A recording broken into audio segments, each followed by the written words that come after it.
They say the truth will set you free. But what they don't tell you is that first, it will shatter everything you thought you knew about the people you love. The champagne glass felt cold in my hand as I watched Heather glide across the ballroom floor like she owned the place, which, according to her, she basically did. The Sterling estate had been transformed into something out of a fairy tale for Father's 70th birthday party. All crystal chandeliers and white roses, and my half-sister had made sure every detail screamed her taste, her vision, her control. I stood near the French doors, half hidden by the ivory curtains, watching the performance unfold. Heather wore a dress that probably cost more than most people's cars, a shimmering emerald thing that caught the light with every calculated movement. Her laugh rang out across the room, that practiced trill she used when she wanted everyone to look at her. And they did. They always did. Father stood near the orchestra, accepting congratulations from Boston's elite, and even from 20 feet away I could see how tired he looked.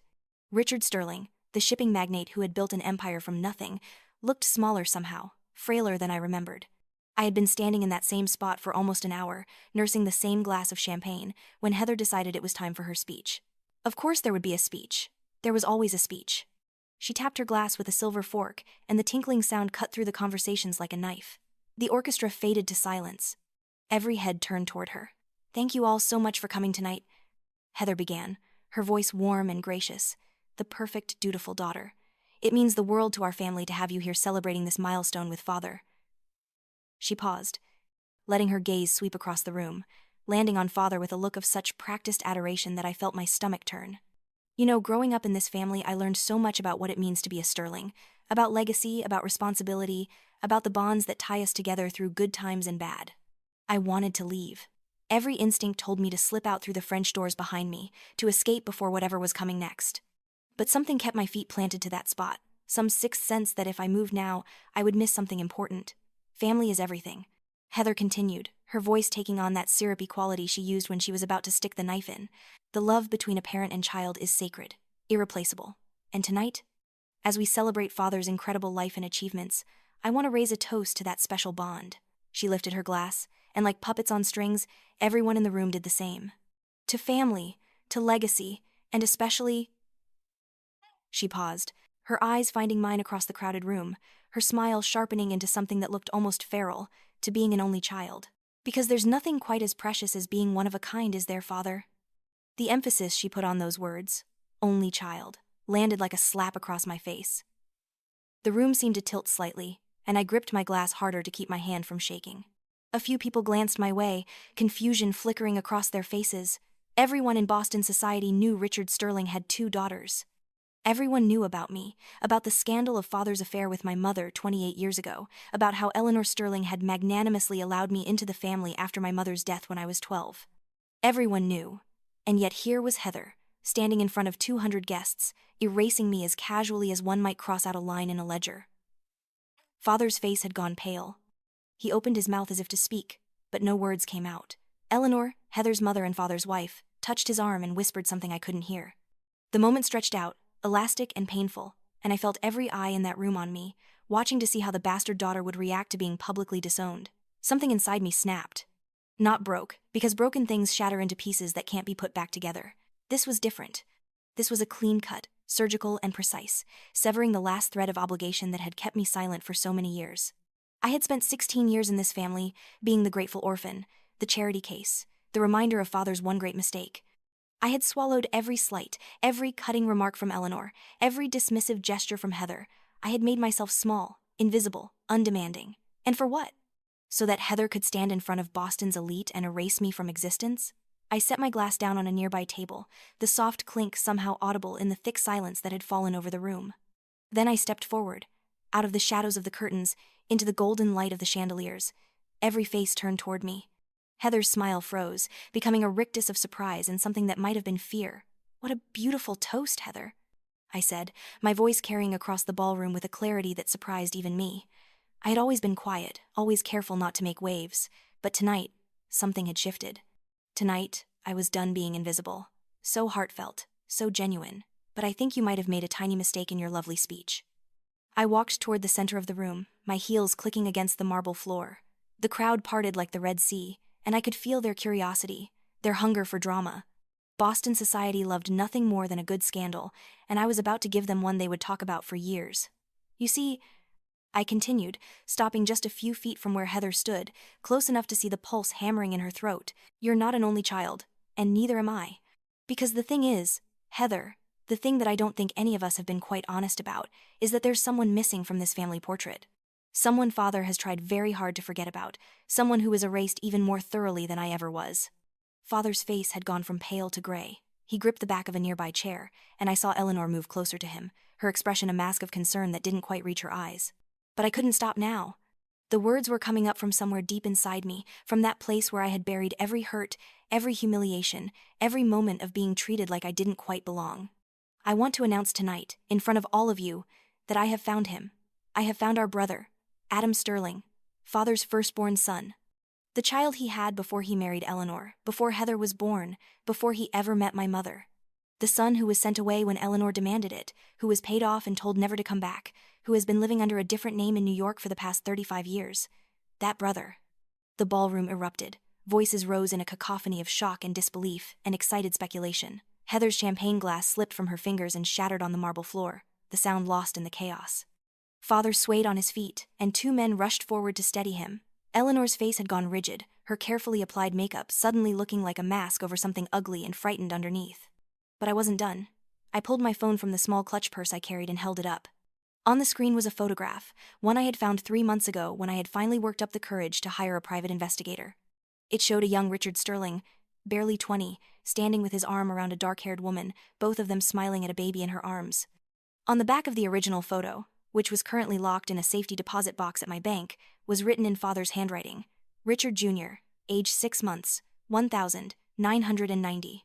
His name was Richard Jr., I said, my voice cutting through the noise.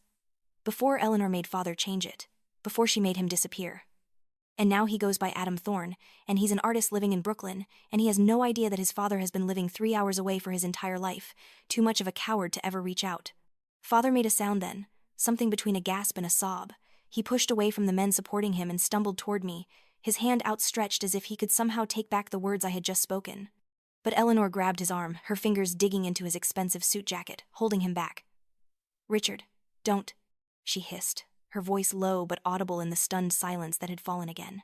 "She's lying. She's trying to ruin everything." I turned to look at her, really look at her, for the first time in years.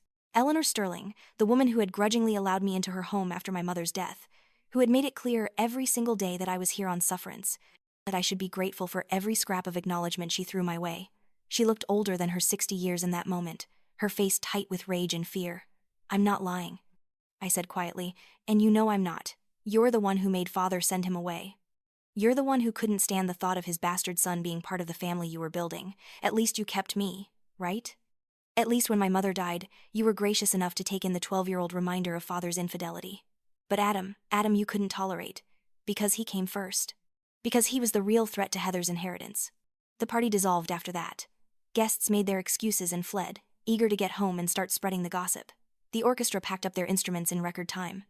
The catering staff began clearing tables with nervous efficiency, pretending not to hear the raised voices coming from the study where Father, Eleanor, Heather, and I had retreated. "How dare you?" Heather spat, whirling on me the moment the door closed behind us. "How dare you humiliate this family like that? Who the hell do you think you are?"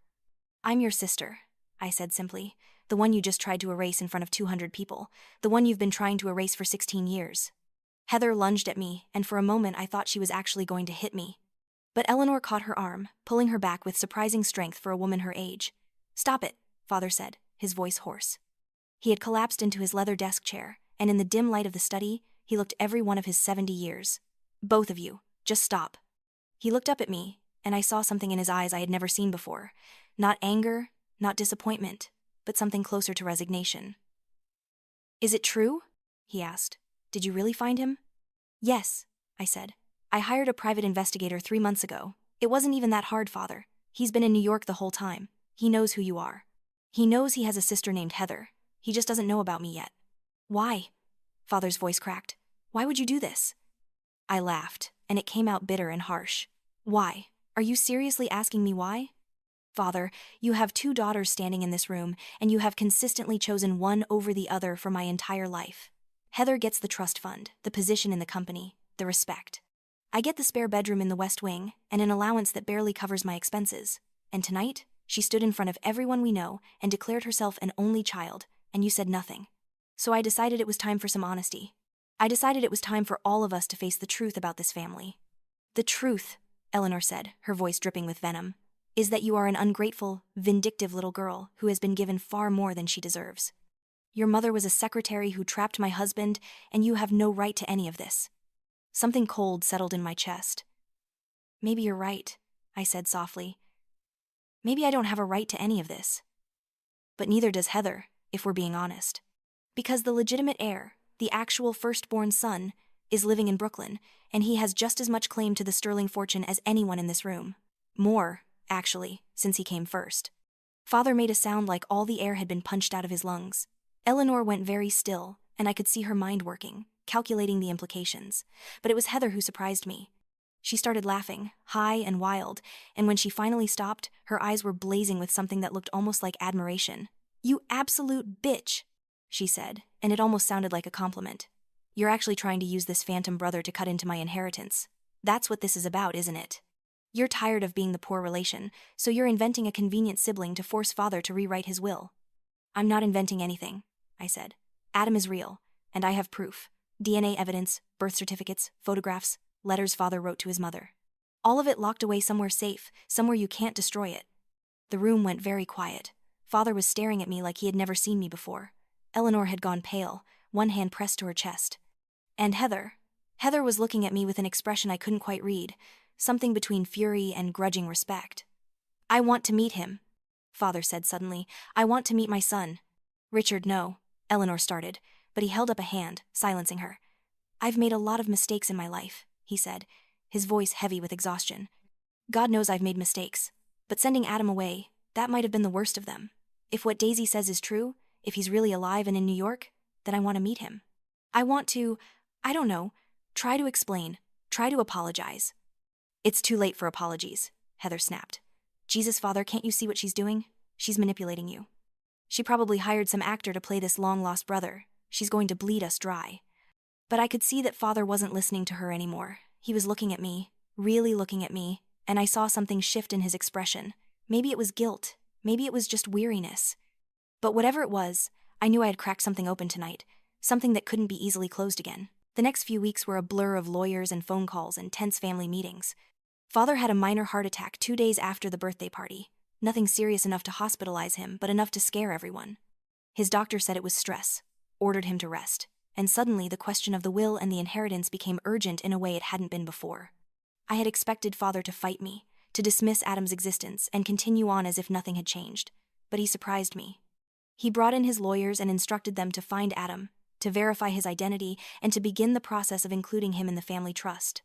Eleanor was furious, Heather was incandescent with rage, but Father was unmoved. For the first time in my life, I saw him stand up to his wife, and it was both satisfying and sad to watch. In the meantime, I had my own problems. My boyfriend Daniel, who I had been dating for almost 2 years, had been acting strange ever since the birthday party. He asked a lot of questions about the investigation, about what proof I had, about what Father's lawyers were doing. At first, I thought he was just curious, maybe concerned about how all this drama was affecting me. But then I started noticing other things. The way he would steer conversations back to the inheritance, the way he wanted to see every document, every piece of evidence I had gathered, the way he seemed more interested in the sterling fortune than in me. I started to pull back, to keep information from him, and that's when things got ugly. Daniel became demanding, then accusatory. He said I was being paranoid, that I didn't trust him, that after 2 years together he deserved to be included in what was happening with my family. But something in my gut told me that his interest wasn't coming from a place of love or concern. It felt calculated, mercenary, so I did something I'm not proud of. I went through his phone one night while he was asleep, and what I found made my blood run cold. Text messages to a number I didn't recognize, talking about me, about the investigation, about specific details of the Sterling family finances. And then, buried in his email, I found it. A contract. A consultation agreement between Daniel Morrison and a law firm I had never heard of. A firm that, when I looked it up, turned out to be retained by Eleanor Sterling. My hands shook as I read through the emails. Daniel had been feeding information to Eleanor for months. Every conversation we had about my suspicions about Adam, every detail I had shared about the investigation, every vulnerability I had revealed, he had passed it all along. And in return, Eleanor had been paying him. Not a lot, Not enough to make him rich, but enough. Enough to betray me. I took screenshots of everything and emailed them to myself. Then I put his phone back, climbed back into bed, and stared at the ceiling for the rest of the night, feeling like the world had tilted sideways. Daniel, who had said he loved me, who had talked about our future together, who had held me when I cried about how Heather treated me, had been working for the enemy the entire time. When morning came, I got up, got dressed, and made breakfast like nothing was wrong. Daniel came into the kitchen, kissed my cheek, asked about my plans for the day. And I smiled and lied and told him I was meeting with father's lawyers, which was true, but I didn't mention that I would be showing them the evidence of his betrayal. The lawyers were appalled. They had been investigating the family's legal situation, preparing for the eventual inclusion of Adam in the will, when I walked in and handed them a folder full of screenshots proving that someone had been leaking confidential information. They immediately advised me to cut off all contact with Daniel and to consider pursuing legal action. But I had something else in mind. Something that would hurt Eleanor and Heather more than any lawsuit ever could. I needed help, though. I needed someone I could trust. Someone with the skills to investigate my family without being compromised. That's when I found Marcus Thorne. Or rather, when he found me.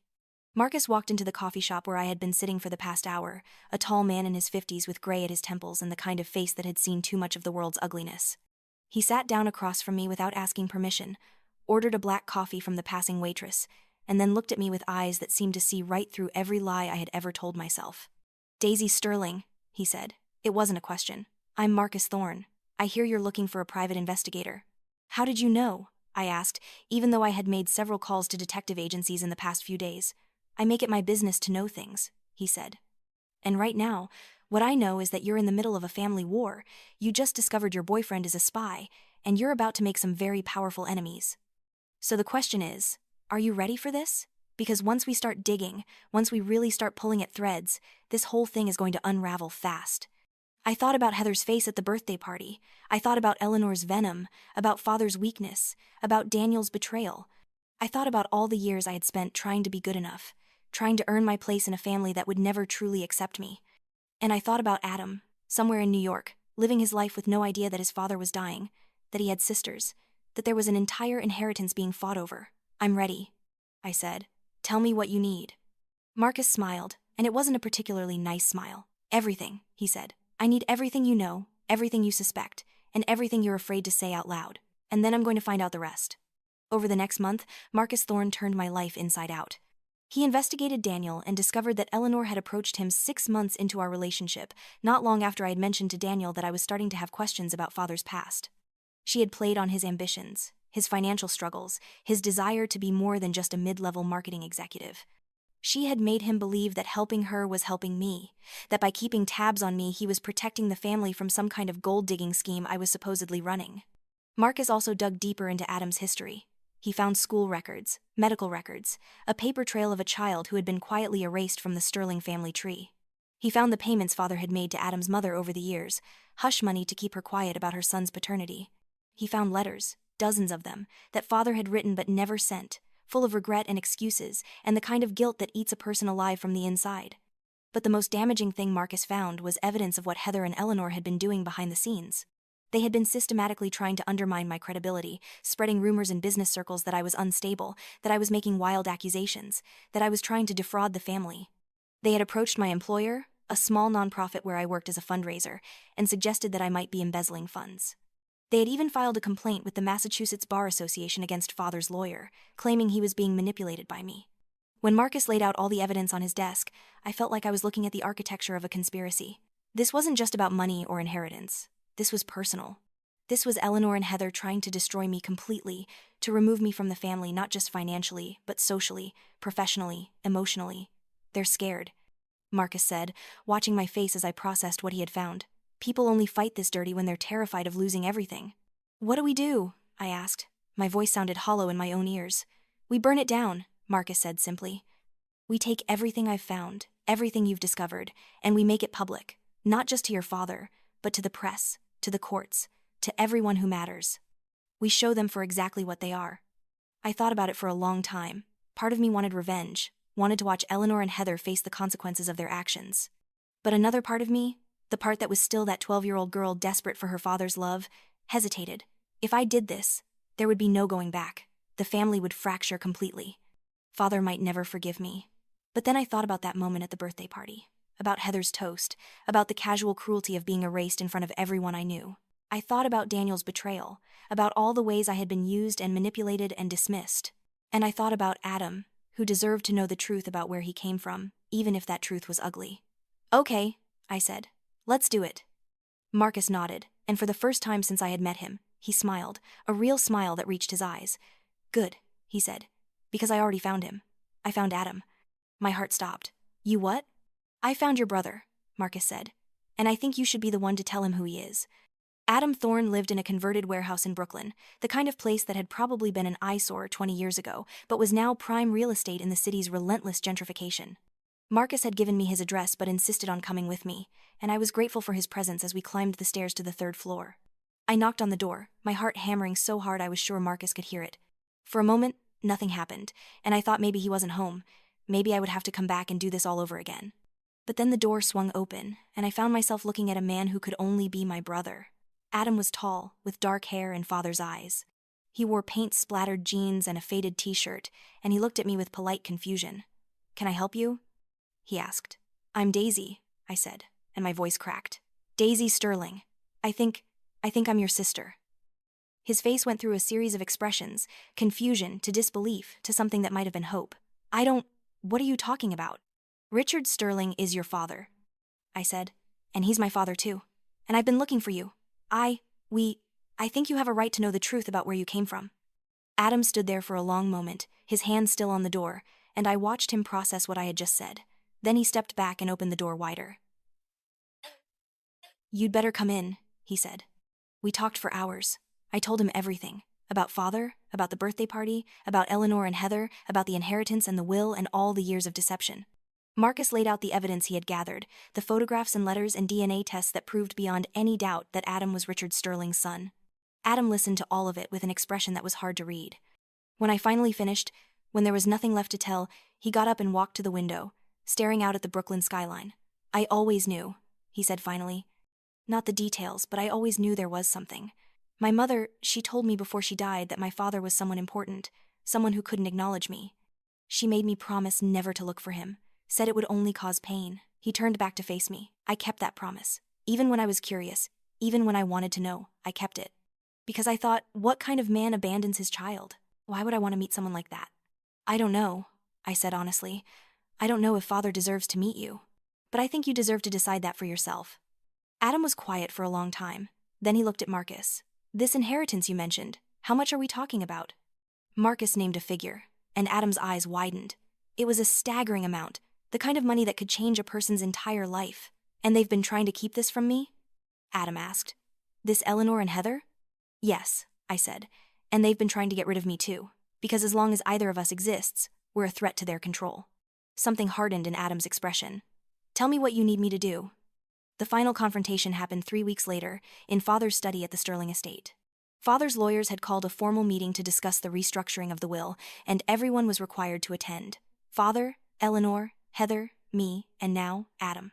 I arrived first, with Marcus, and found Father already there, looking small behind his massive desk. He had aged years in the past 2 months, the heart attack and stress taking their toll.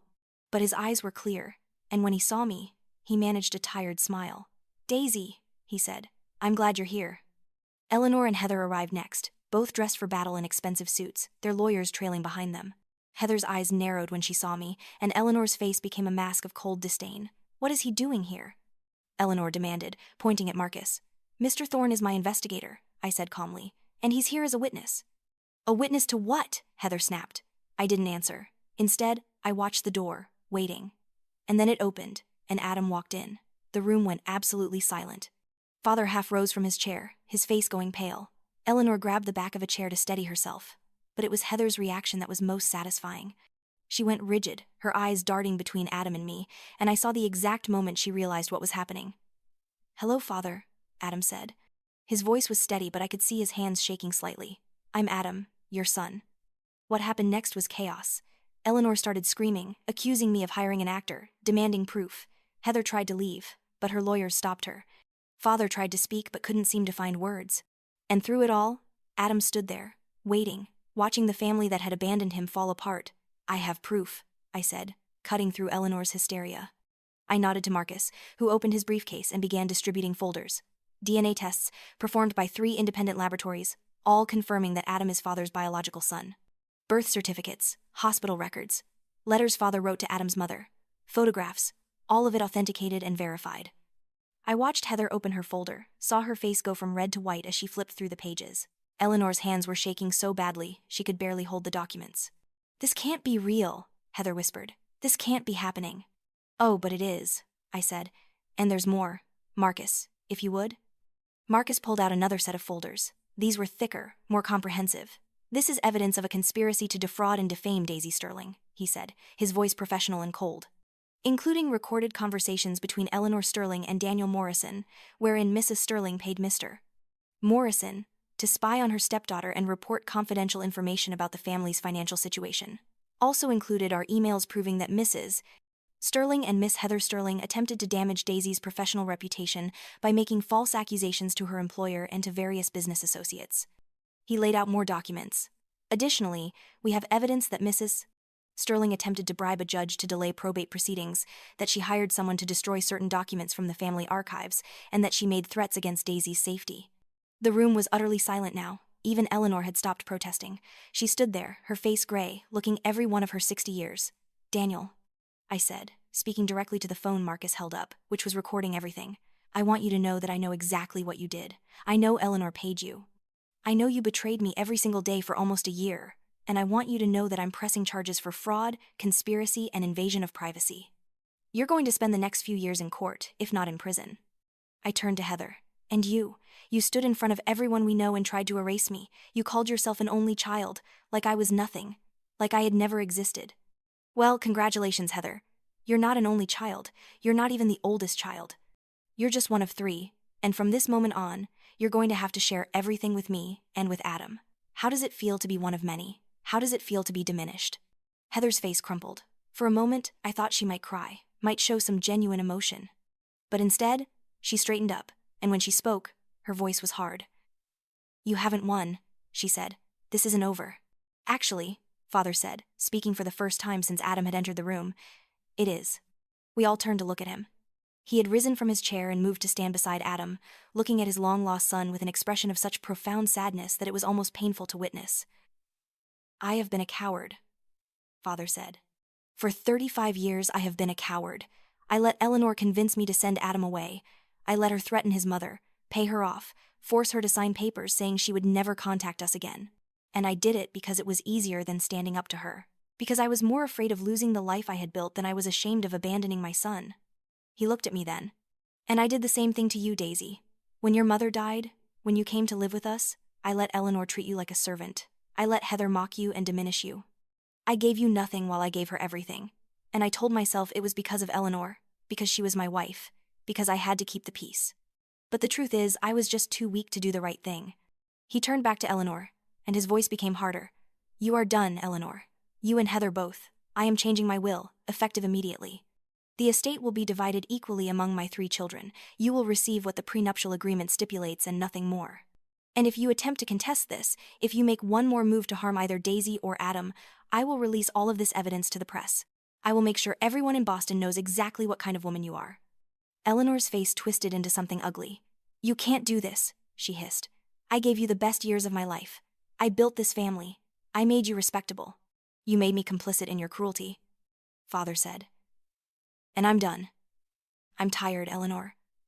I'm dying. And I'm tired. And I just want to try to fix some of what I've broken before it's too late." He moved to stand between Adam and me, placing a hand on each of our shoulders. "I know I don't deserve forgiveness," he said, "from either of you, but I'm asking anyway. I'm asking for a chance to be the father I should have been all along." I looked at Adam across Father's frail body. My brother. The words still felt strange but also right. He looked back at me, and I saw my own complicated emotions reflected in his eyes. This man, our father, had hurt us both. He had abandoned Adam and neglected me. He had chosen comfort over courage, peace over principle. He didn't deserve our forgiveness. But maybe, just maybe, he deserved a chance to try. "I don't forgive you," I said finally. "Not yet."